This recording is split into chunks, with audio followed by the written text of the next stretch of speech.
داتا صاحب فرماتے ایک ابو مسلم نام کا بادشاہ تھا. اس کے دور حکومت میں ایک اللہ کے بندے کو چوری کے جھوٹے مقدمے میں جیل ہو گئی. جیلوں میں سارے مجرم نہیں جاتے. حضرت یوسف بھی جیل میں رہے ہیں. جیلوں میں سارے مجرم نہیں جاتے، یہ بھی خیال رکھنا.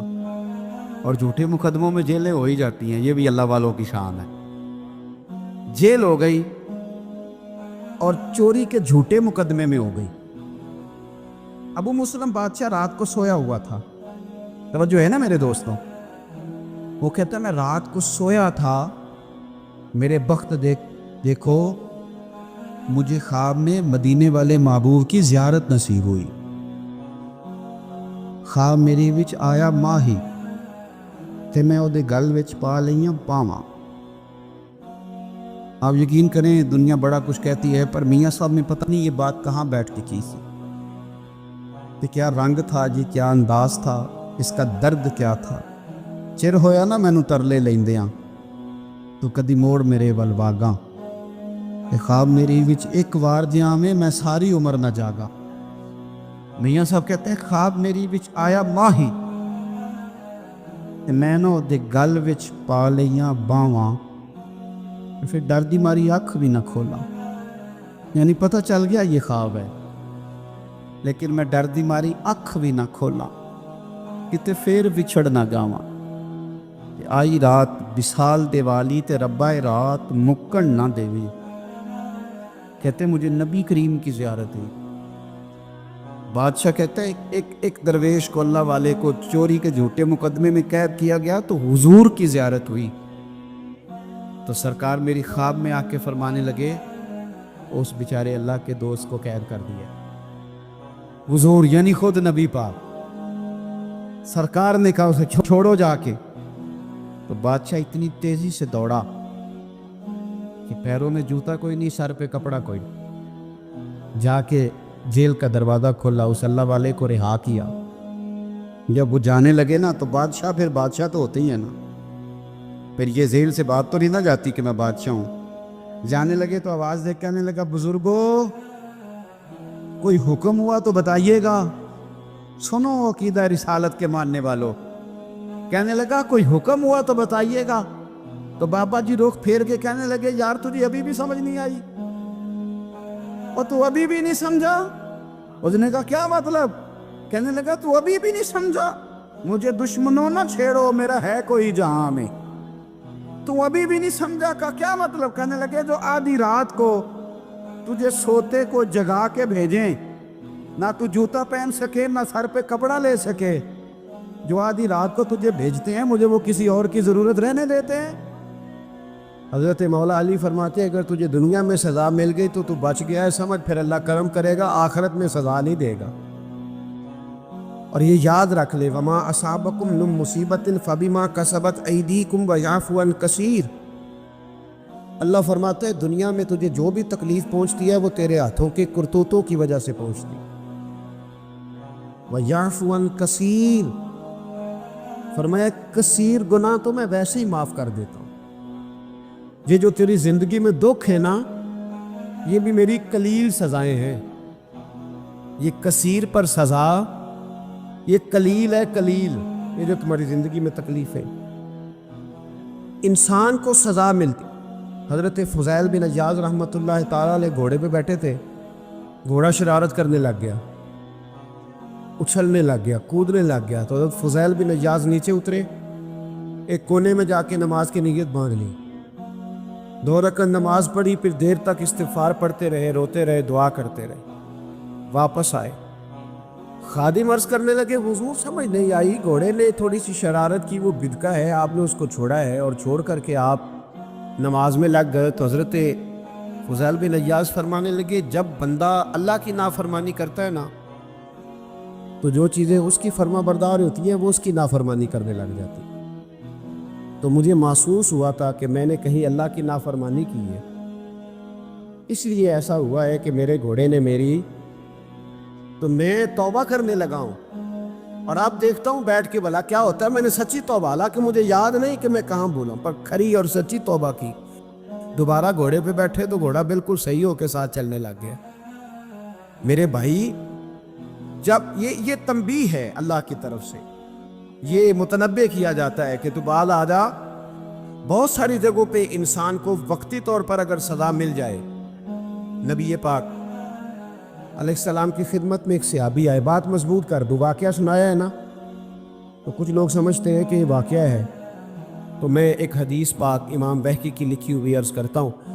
نبی پاک علیہ السلام کے ایک صحابی آئے اور ان کا سر پھٹا ہوا تھا، خون بہ رہا تھا۔ سرکار نے فرمایا کیا ہوا؟ عرض کی حضور ایک عورت جا رہی تھی، میری نظر پڑی، ابھی نظر پڑی ہے کہ میرے آگے ستون آ گیا تو میرے سر پہ لگ گیا۔ نبی پاک صلی اللہ علیہ وسلم نے فرمایا تیرے لیے خوشخبری ہے، اگر دنیا میں تیری غلطی کی تجھے سزا ملی ہے تو پھر رب تجھے قیامت میں سزا نہیں دے گا۔ پھر اللہ قیامت میں سزا، بعض گناہ ایسے ہیں جن کی یہاں بھی سزا ملے گی اور وہاں بھی ملے گی، لیکن میرے بھائی پہلی بات یہ ہے کہ اللہ تعالیٰ اس غلطی کی یہیں سزا دے لے، اور دعا فرمائے اللہ تبارک و تعالیٰ یہاں بھی معافی عطا فرمائے، وہاں بھی معافی عطا فرمائے، اللہ درگزر ہی فرمائے۔ لیکن میرے بھائی، ایک تو یہ سزا، ایک سزا یہ ہوتی ہے کہ انسان جب گناہ کرنے لگتا ہے تو اللہ نعمتوں کے دروازے کھولتا ہے، مہلت دیتا ہے۔ 500 سال تک فرعون کو مہلت دی۔ کتنے؟ یہاں جو 5 سال حکومت کر لیتا ہے وہ کہتا ہے سب سے قابل میں ہی ہوں، مجھے مہلت جو ملی ہوئی ہے۔ 500 سال مہلت دی اللہ تعالیٰ، اور فرعون کی قوم پر پتہ عذاب کس طرح کے آئے تھے؟ ٹڈیاں مسلط کر دی اللہ نے۔ یہ گھومتی نہیں چھوٹی سی، ہم اپنی زبان میں اس کو کچھ لوگ مختلف ناموں سے یاد کرتے ہیں، کوئی مکڑی کہتا ہے، کوئی کچھ کہتا ہے، مسلط کر دی، جاتی نہیں۔ ان پر بنی اسرائیل کے ان مقابل جو فرعون کی قوم تھی، ان پر الزام اس طرح کا عذاب آیا کہ مینڈک مسلط کر دی اللہ تعالیٰ۔ برتن کھولتے تھے اندر مینڈک نکلتا تھا، دنیا کی ہر دوائی استعمال کرتے تھے لیکن مینڈک نکل آتا تھا۔ تھوڑا سا سمجھا کرے چیزوں کو، ہمارے رنگ نہیں زیادہ گورے کہ ہم پر عذاب نہیں آتا، کوئی بہت زیادہ اللہ تعالیٰ معاف فرمائے دولت نہیں جمع کرا بیٹھے شاہی خزانے میں کہ ہم سے پوچھا نہیں جائے۔ یہ مہلت ہے، مہلت کو مہلت سمجھو، پر جب پکڑ آتی ہے نا اللہ کریم کی، میں نے دیکھا 1 کروڑوں روپیہ، 6 اولادیں، ایک شخص کے بچے باہر سے آ رہے تھے، وہ بندہ بیمار تھا، مجھے کہنے لگا حضرت جی دعا کریں میں ان کے آنے سے پہلے پہلے مر جاؤں ورنہ آ کے مجھے مار دیں گے، دعا کریں۔ اتنی بے سکونی، کروڑوں روپیہ پڑا ہے تو یہ عذاب نہیں؟ کوئی ضروری ہے کہ پتھر ہی برسیں گے تو سمجھ آئے گی؟ یہ جو سگا بیٹا بوڑھے باپ کے قریب سے گزر جاتا ہے، سلام نہیں لیتا تو اس کو عذاب نہیں سمجھتے؟ یہ جو امت کی بیٹیاں، امت کی بچیاں، ہماری بچیاں، ایک سال کے اندر 75 ہزار بچی ایک ڈویژن سے بھاگ کے شادی کر رہی ہے، اور ایک صوبے سے، تو اس کو آپ اللہ کا عذاب نہیں سمجھتے؟ یہ معمولی بات ہے؟ نہیں ہمارے رنگ ہو رہے، ہم بڑے سمارٹ ہیں۔ 1500 سال مہلت دی نوح علیہ السلام کی قوم کو۔ کتنے سال؟ بول کے بتائیے، بول کے دوبارہ بولیے۔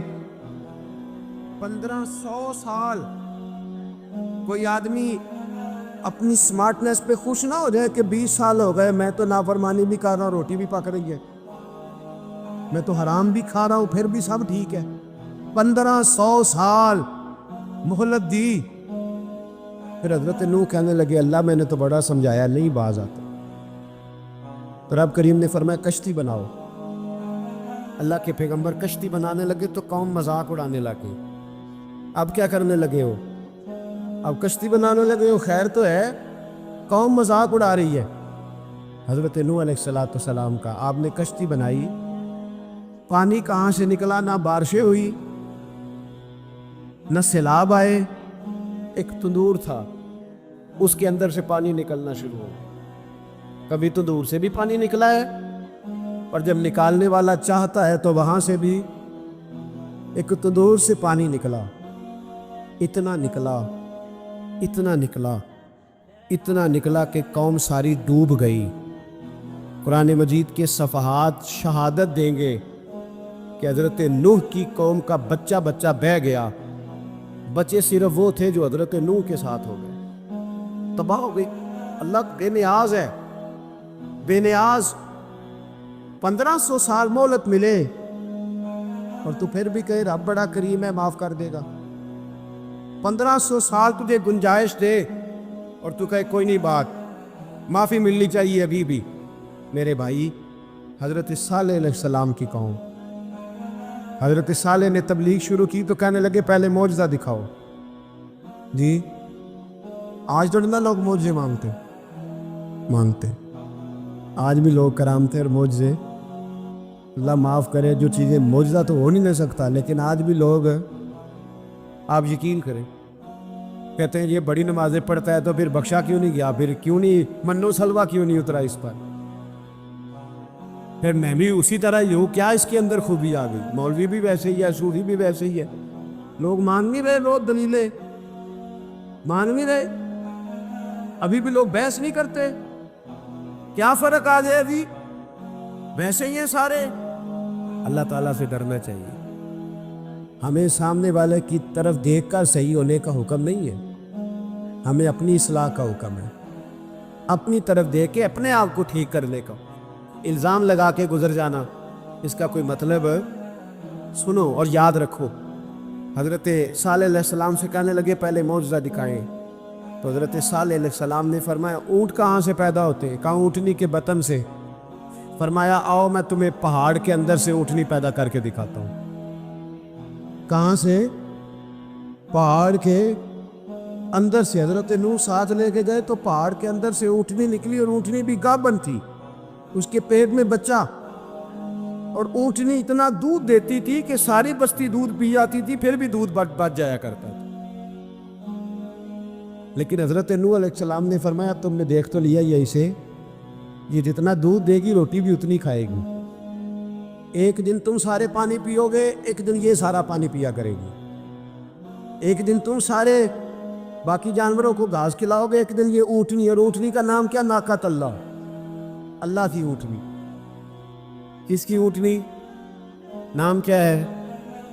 اللہ کی، یہ اللہ کی اونٹنی ہے۔ تو حضرت نوح علیہ السلام کی اونٹنی فرمایا اس کی بے ادبی نہ کرنا، باز نہیں آئی، لوگ باز نہیں آئے، کہنے لگا جی دودھ دینا تو ٹھیک ہے، پر یہ جو سارا پانی پی جاتی ہے نا یہ صحیح نہیں، یہ جو ساری گھاس کھا جاتی ہے یہ نہیں ٹھیک، دودھ دینا تو ٹھیک ہے پر یہ نہیں صحیح۔ آپ نے فرمایا اسے کچھ نہ کہنا، اللہ کی اونٹنی ہے۔ میں کہا کرتا ہوں ان لوگوں نے ناقۃ اللہ کی بے ادبی کی، حضرت نوح علیہ السلام کی اونٹنی کی ٹانگیں کاٹ دی، صالح علیہ السلام کی۔ اور دیکھو اللہ بڑا بے نیاز ہے، اگر پیدا کرنا جانتا ہے تو حفاظت کرنی نہیں جانتا، لیکن رب کریم نے فرمایا نہ کرنا۔ انہوں نے ان کے پیر کاٹ دیے، کانوں پہ چھریاں لگائیں۔ اونٹنی جب مر گئی، اونٹنی اللہ تبارک و تعالیٰ کی وہ اونٹنی جب مر گئی تو حضرت صالح علیہ السلام کی قوم پر رب کریم نے زلزلہ بھیجا۔ اذا زلزلت الارض زلزالہا، جب زلزلے آئے گے، اور جب ان کا زلزلہ آنا ٹھہر، زلزلہ آتا ہے نا، کیا کرتی ہے قوم؟ لا الہ الا اللہ، لا الہ لا الہ الا اللہ، کلمے جاری ہو جاتے ہیں۔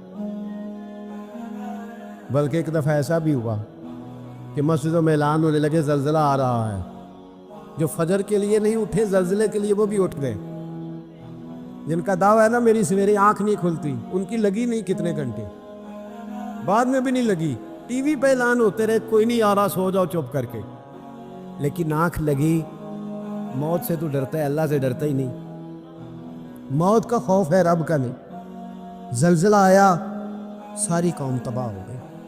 انسان کی بات کا دوسرے پر بڑا اثر ہوتا ہے، لیکن اس کی بات کے ساتھ ساتھ اس کے لہجے کا بھی بڑا اثر ہوتا ہے، کھانے کا بھی بڑا اثر ہے، لیکن کھانا آپ کس برتن میں رکھ کے دے رہے ہیں اس کا بھی بڑا اثر ہے، آپ نے کھانا کس طرح سجایا ہے، کس جگہ کسی کو بٹھایا ہے، اس کا بھی بہت زیادہ اثر ہے۔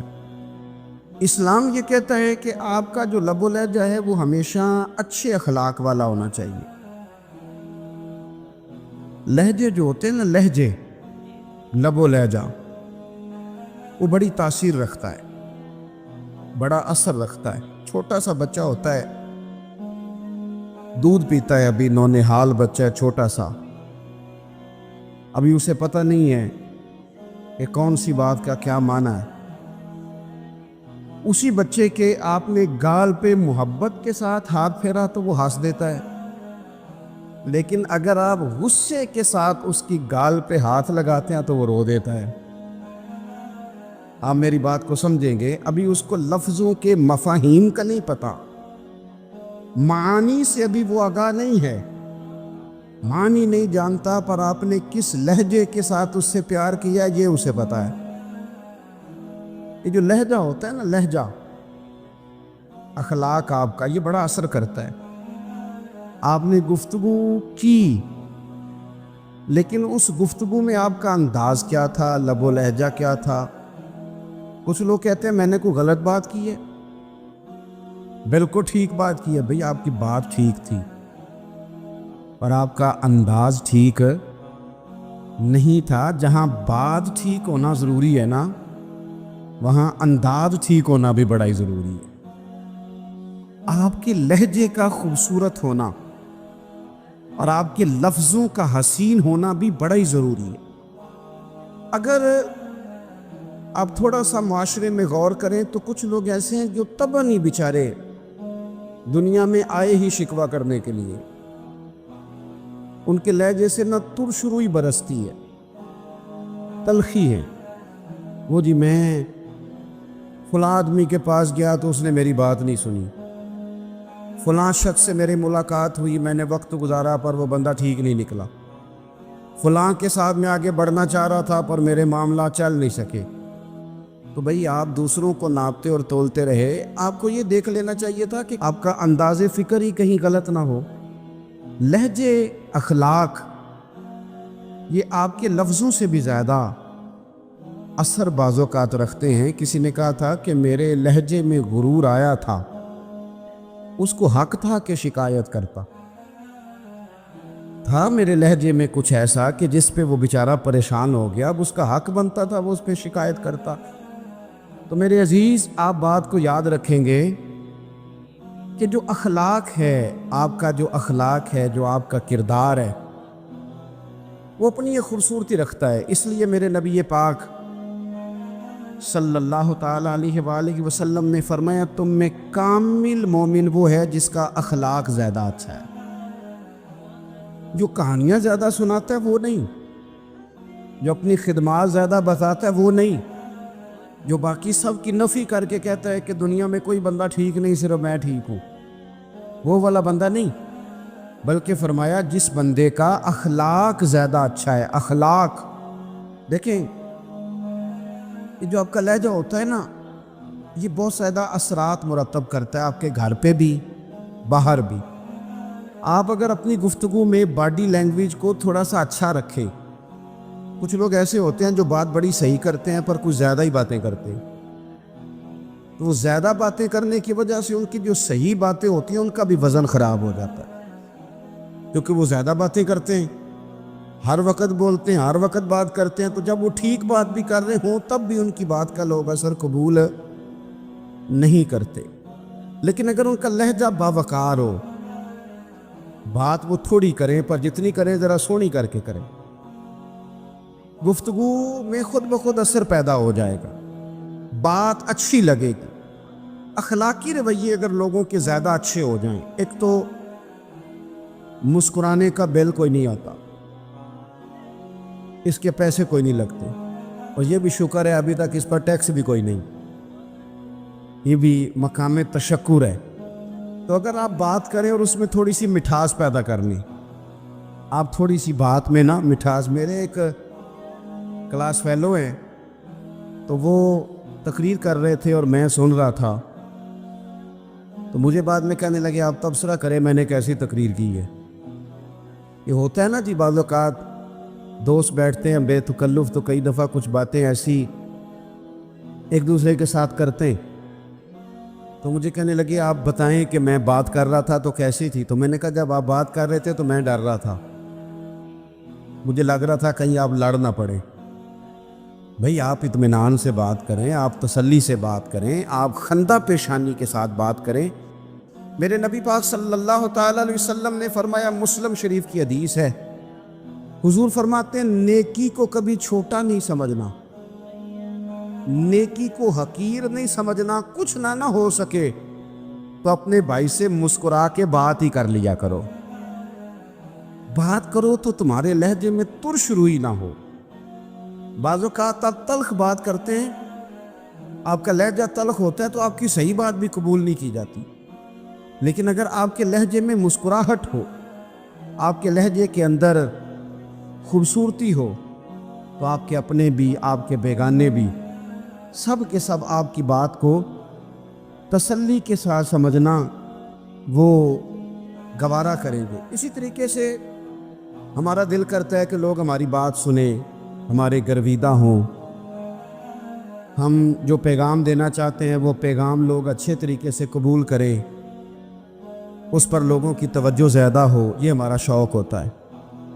اور دنیا میں اب تو فیمس ہونے کا شوق بڑا بڑھ گیا ہے، اب بڑا بڑھ گیا ہے۔ اب تو لوگوں کو شاید لوگ مقبولیت اسی کا نام لیتے ہیں کہ میرے اتنے لائکس ہیں، اتنے فالور ہیں، اتنے سارے لوگ ہیں تو شاید میں بڑا مقبول ہوں۔ یاد رکھنا، قابلیت سے زیادہ قبولیت ضروری ہوتی ہے۔ فالور کیا کریں گے اگر رب بھی راضی نہ ہوا تو؟ لائکس کیا کریں گے؟ اگر تو قبول ہو جائے تو پھر چلو کسی لائکس کا بھی فائدہ ہے، کسی فالور کا بھی، اور اگر قبول نہ ہو تو پھر کوئی فائدہ جنوں پریتم اپنا آنکھ ہی نہ، وہ اجے سہاگن ہو ہی نہیں۔ تو جب وہ قبول کر لے پھر تو بڑی بات ہے، اور اگر قبولیت نہ ہو تو پھر بڑے بڑے مجمع بھی کوئی فائدہ نہیں دیتے۔ ہماری خواہش ہوتی ہے کہ لوگ ہمیں جانیں، لوگ ہمیں پہچانیں، ہمارا بڑا نام ہو، ہمارا بڑا ذکر ہو، ہمارے بڑے تذکرے ہوں۔ تو میرے نبی پاک صلی اللہ تعالیٰ علیہ وسلم نے ارشاد فرمایا، حضرت ابو ہریرہ رضی اللہ تعالیٰ عنہ روایت کرتے ہیں، حضور فرمانے لگے، تم مال کے ذریعے لوگوں کو اپنا گرویدہ نہیں بنا سکتے، پیسے دے کے لوگوں کو پیچھے نہیں لگا سکتے، کتنے کو دو گے؟ دیکھیں نا، پیسوں سے تو بندے کا لالچ شروع ہو جاتا ہے، ایک دفعہ دے، پھر دوسری دفعہ دے، پھر تیسری دفعہ دے، روز دیں گے تو بندہ راضی ہوگا، اور اگر آپ نے 99 دفعہ دیا، ایک دفعہ نہیں دیا تو وہ ناراض ہو جاتا ہے، تو کتنا کو لالچ پورا کریں گے؟ تو حبیب پاک علیہ الصلوۃ والسلام فرمانے لگے، تم پیسے دے کے لوگوں کو اپنا گرویدہ نہیں کر سکتے، ہاں خندہ پیشانی سے، حسن اخلاق سے ملو گے تو لوگ تمہارے گرویدہ ہو جائیں گے۔ تمہارا اخلاق، تمہاری خندہ پیشانی، تمہارا اچھا کردار، یہ لوگوں کو گرویدہ کر سکتا ہے۔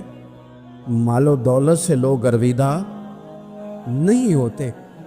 تو ہمارا وہ جو روزمرہ کا لوگوں کے ساتھ تعلق ہے، لب و لہجہ ہے، میں نے دیکھا ہے بہت سارے لوگ ایسے ہیں جن کے ساتھ لوگ آنا جانا، ملنا بیٹھنا آہستہ آہستہ چھوڑ دیتے، اور وہ کس لیے چھوڑ دیتے ہیں؟ وہ ان کے رویے کی وجہ سے چھوڑ دیتے ہیں، ان کے انداز فکر کی وجہ سے چھوڑ دیتے ہیں، ان کے شکووں کی وجہ سے چھوڑ دیتے ہیں۔